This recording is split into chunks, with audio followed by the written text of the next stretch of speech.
नमस्कार दोस्तों आज हम लेके आए हैं ब्रूस ली का रहस्य जो हम में से कई लोग नहीं जानते। आज 50 साल के बाद उनकी मौत का एक नया रहस्य सामने आया है।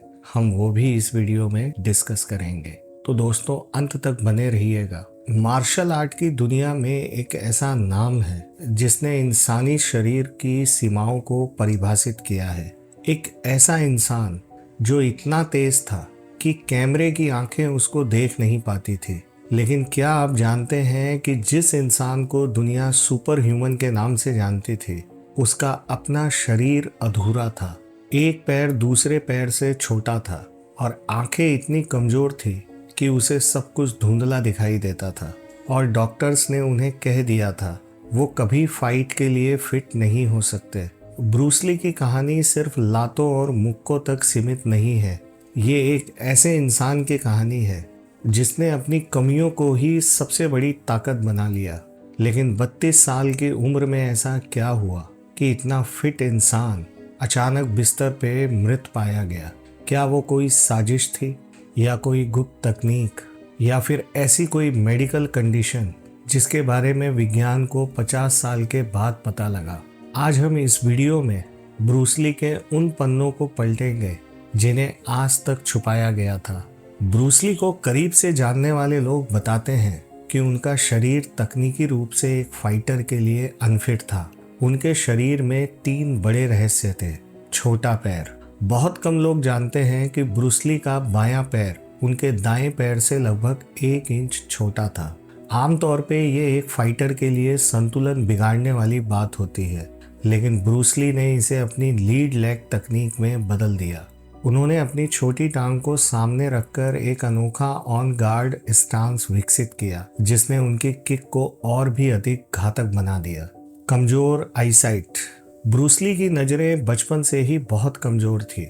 उन्हें मायोपिया था। वो बिना मोटे चश्मे या कॉन्टैक्ट लेंस के दूर की चीजें नहीं देख सकते थे। इसीलिए उन्होंने विंग चुन मार्शल आर्ट को चुना, जो क्लोज रेंज फाइटिंग और स्पर्श पर आधारित था। उन्होंने सिखाया कि दुश्मन को देखने से ज्यादा उसे महसूस करना जरूरी है। मेडिकल रिजेक्शन, 1963 में जब उन्हें अमेरिका की सेना के लिए बुलाया गया तो डॉक्टर्स ने उनके शरीर की जांच की और उन्हें शारीरिक रूप से अयोग्य घोषित कर दिया गया। लेकिन उसी अयोग्य इंसान ने दुनिया का सबसे खतरनाक शरीर बना लिया था। अब हम बात करते हैं उनकी शक्तियों की, जो आज भी वैज्ञानिकों को हैरान करती है। उनकी स्पीड का रहस्य। ब्रूस ली इतने तेज थे कि एंटर द ड्रैगन की शूटिंग के दौरान उन्हें अपनी मूवमेंट धीमी करनी पड़ी। 1960 के दशक के कैमरे 24 फ्रेम प्रति सेकंड की रफ्तार से चलते थे और ब्रूस ली की इसी फुर्ती की वजह से स्क्रीन पर सिर्फ ब्लर दिखता था। उन्हें शूट करने के लिए खास हाई स्पीड कैमरों का इस्तेमाल करना पड़ा। 1 इंच पंच, ब्रूस ली सिर्फ 1 इंच की दूरी से मुक्का मारकर 200 पाउंड के आदमी को फर्श से उठा देते थे। बायोमैकेनिक्स के जानकारों ने पाया कि ये ताकत उनकी छाती से नहीं बल्कि उनके कूल्हों और पैरों के अंगूठे से शुरू होती है, जो एक बिजली के झटके की तरह हाथ तक पहुंचती थी। हवा में सिक्का बदलना, एक मशहूर किस्सा है कि कोई अपनी हथेली पर सिक्का रखकर उसे बंद करने की कोशिश करता था, तो इसी बीच ब्रूस ली उस सिक्के को उठाकर दूसरा सिक्का रख देते थे, इससे पहले कि सामने वाला अपनी मुट्ठी बंद करे। आइए चलते हैं उनके कुछ रिकॉर्ड्स की बात करते हैं। 1500 पुशअप्स लगातार। ब्रूस ली एक बार में बिना रुके 1500 पुशअप्स कर सकते थे। इसके अलावा वो एक हाथ से 400, सिर्फ 2 उंगलियों से 200 और एक अंगूठे पर 100 पुशअप्स करने की ताकत रखते थे। आज के टॉप जिम्नास्ट के लिए भी ये मुमकिन नहीं है। 0.05 सेकंड का वार। ब्रूस ली का रिएक्शन टाइम और मुक्का मारने की रफ्तार सिर्फ 0.05 सेकंड थी। ये पलक झपकने से भी तेज है। कई बार कैमरों को उनकी फाइट रिकॉर्ड करने के लिए फिल्म की स्पीड धीमी करनी पड़ती थी। अगला रिकॉर्ड, कोका कोला की कैन फाड़ना। उस दौर में कोका कोला की कैन एल्युमिनियम की नहीं, प्योर स्टील की होती थी।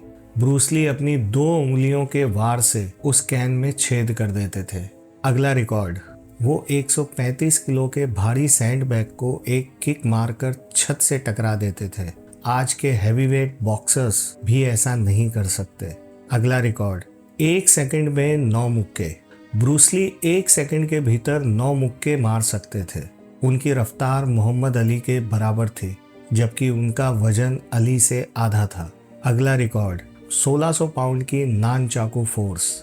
नान चाकू चलाते समय वो 1600 पाउंड का दबाव पैदा कर सकते थे। अगला रिकॉर्ड, स्टेमिना का रिकॉर्ड। वो 34 किलो का बारबेल बिल्कुल सीधा हाथ करके 20 सेकंड तक रोक सकते थे। जिम जाने वाले लोग जानते हैं कि सीधा हाथ करके 10 किलो का वजन भी रोकना बहुत मुश्किल होता है। आइए जानते हैं ब्रूस ली के कुछ और फैक्ट्स। फाइटिंग सीखने से पहले 1958 में ब्रूस ली हांगकांग के चाचा डांस के चैंपियन थे। उनकी फुटवर्क की फुर्ती असल में डांसिंग से ही आई थी। अगला फैक्ट, ब्रूस ली को अपनी फिल्मों में पसीने से भीगना बिल्कुल पसंद नहीं था, क्योंकि उन्हें लगता था कि स्क्रीन पे ये अच्छा नहीं दिखेगा। इसलिए 1972 में उन्होंने सर्जरी के जरिए अपनी बगल यानी आर्मपिट से पसीने की ग्रंथियां निकलवा दी थी। कई एक्सपर्ट्स का मानना है कि इससे उनके शरीर का तापमान नियंत्रित करने की क्षमता कम हो गई थी।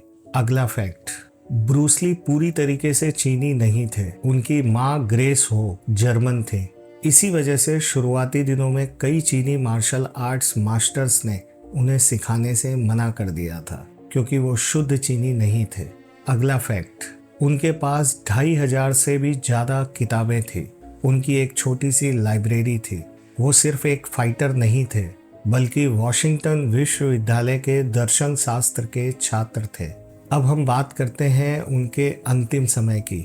20 जुलाई 1973 ब्रूस ली हांगकांग में अपनी दोस्त और एक्ट्रेस बेटी टिंग पेई के घर पे थे। उन्हें सिर दर्द हुआ। उन्होंने एक पेन किलर लिया और वो सो गए और वो फिर कभी नहीं जागे। इनकी मौत के पीछे कुछ पुरानी थ्योरीज थी। पहली थ्योरी, कहा गया कि हांगकांग के माफिया ने उन्हें जहर दिया है। दूसरी थ्योरी, कहा गया कि उन्होंने जो नया घर खरीदा है वो शापित था। तीसरी थ्योरी, एक आधिकारिक रिपोर्ट में कहा गया था कि उन्हें एक्वाजेसिक दवाई से एलर्जी थी, जिससे उनके दिमाग में सूजन हुई यानी एडिमा हो गई थी और इसी वजह से उनकी मौत हो गई। लेकिन 2022 में एक नई थ्योरी आती है, दी वाटर थ्योरी। करीब 50 साल के बाद यानी 2022 में क्लिनिकल किडनी जर्नल में एक आर्टिकल छपा। डॉक्टरों की एक टीम ने दावा किया कि ब्रूस ली की मौत हाइपोनेट्रेमिया के कारण हुई थी। ब्रूस ली अपनी सेहत को लेके इतने जुनूनी थे कि वो दिन भर में बहुत ज़्यादा पानी और जूस पिया करते थे, लेकिन उस दिन उनकी किडनी शरीर से अतिरिक्त पानी बाहर नहीं निकाल पाई, जिससे उनके खून में सोडियम का लेवल बढ़ गया और इसी वजह से उनके दिमाग में पानी भर गया और उनकी मौत हो गई। यानी जिस पानी को वो अपना आदर्श मानते थे, उसी पानी ने उनकी जान ले ली। ब्रूस ली की जिंदगी हमें क्या सिखाती है? उनकी सबसे बड़ी सीख थी, be water my friend. Be formless, shapeless, like water. Now you put water into a cup, it becomes the cup. You put water into a bottle, it becomes the bottle. You put it in a teapot, it becomes the teapot. Now water can flow or it can crash. Be water, my friend. उन्होंने सिखाया कि अगर आपके शरीर में कोई कमी है तो उसे रोना नहीं है, बल्कि उसके साथ तालमेल बिठाना है। छोटा पैर उनके लिए कमजोरी नहीं बनी, बल्कि एक अनोखा हथियार बन गया। ब्रूस ली कहते थे, अगर आप किसी काम को करने के लिए अपने आप को झोंक दें तो आप वो सब कुछ कर सकते हैं जो दुनिया को नामुमकिन लगता है। जो गैर जरूरी है उसे हटा दो। अपनी जिंदगी को उलझाओ मत, उसे सरल और प्रभावी बनाओ। ब्रूस ली 32 साल की उम्र में इस दुनिया को छोड़कर चले गए, लेकिन उन्होंने दुनिया को दिखा दिया कि एक अधूरा शरीर भी इतिहास रच सकता है। वो आज भी हर उस इंसान के लिए प्रेरणा है जो अपनी कमियों से लड़ रहा है। आपको क्या लगता है दोस्तों, ब्रूस ली की मौत क्या वाकई एक हादसा थी या आज भी कोई सच छुपा है? कमेंट्स में अपनी राय जरूर दीजिएगा। और दोस्तों, अगर इस चैनल को सब्सक्राइब नहीं किया है तो प्लीज सब्सक्राइब करके हमें सपोर्ट कीजिए। और अगर ये रहस्य आपको अच्छा लगा हो तो प्लीज़ लाइक एंड शेयर कीजिएगा, खास तौर पे उन लोगों के साथ जो अपने शरीर की कमियों के कारण परेशान हैं। मिलते हैं एक नए रहस्य के साथ, तब तक देखते रहिए तमस फाइल्स, जहां लॉजिक खत्म हो जाता है। नमस्कार।